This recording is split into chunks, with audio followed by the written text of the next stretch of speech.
Bu indiki gördüyünüz dəbdəbəli otelin yerində vaxtı ikən başqa bir otel olub. Həmən otelin adı, yəni el arası ona Qastinitsa Yujnaya deyirdilər. Yəni Azərbaycan dilində desək Cənubi mehmanxanası. Həmən bu mehmanxananın bax bu hissəsində yarım padval, yəni yarım zirzəmi bir obyekt olur. O obyekt o vaxtın iş adamı milliyyətcə, Yahudi, Cud olan Don Aşuroviçə məxsus olub. Həmən o obyektdə də indi çəkdiyim adamın adını çoxu tanıyacaq. İndiki, yəni bu hal-hazırda Avropa ölkələrinin birində yaşayan Azərbaycanlı milliyyətcə, Yahudi olan iş adamı Telman İsmailov işləyir.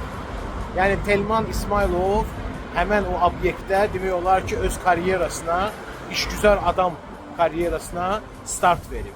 Sonra, yəni həmən bax bu obyektdə müəyyən bir hadisə baş verib. Yəni o hadisə haqqında mən danışmayacağım, amma bilənlər biləcək söhbət nədən gedir.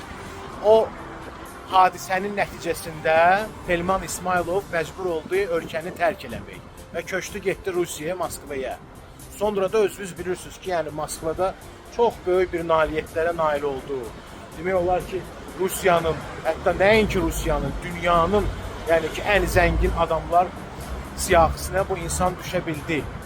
Mən onu da vurğulamaq istəyirəm ki, Telman İsmailov şəxsən mənim fikrimcə öz ölkəsinə çox layiq bir oğuldur.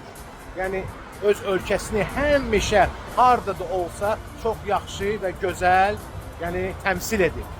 Ən azı gələ Telman İsmailov həmişə ətrafında Azərbaycan dilində danışıb, Azərbaycan dilini təbliğ edib, bu artıq nəyə bir söz deyər.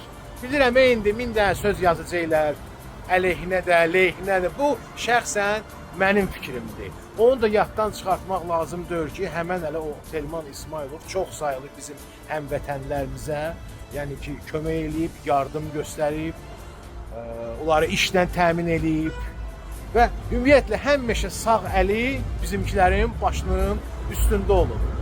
Əgər Telman müəllim məni buradan eşidirsə, mən ona böyük bir salam göndərirəm. Şəxsən tanışdığım olmasa da oynan, amma hörmət elədiyim bir insanlardan biridir.